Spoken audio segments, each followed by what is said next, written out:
टाड़ी के घूमल का दुल्हा फटले बियार लाल।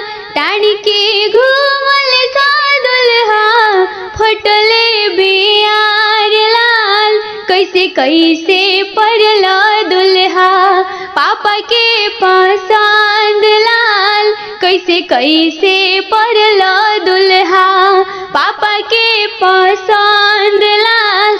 पटना में रहत रहनी ले रही की तबिया लाल। ओसी ओसी पड़ली साली पापा के पसंद लाल। ओइसे ओइसे पड़ली साली पापा के पसंद लाल।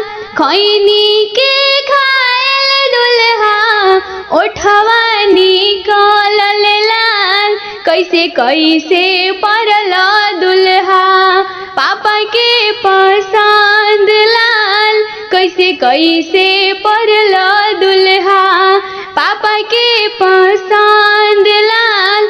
पटना यूनिवर्सिटी में करत रही कॉलेजिया लाल। पटना यूनिवर्सिटी में करत रही कॉलेजिया लाल। ओ सही में पड़ली साली पापा के पसंद लाल। ओइसे ओइसे पड़ली साली पापा के पसंद लाल।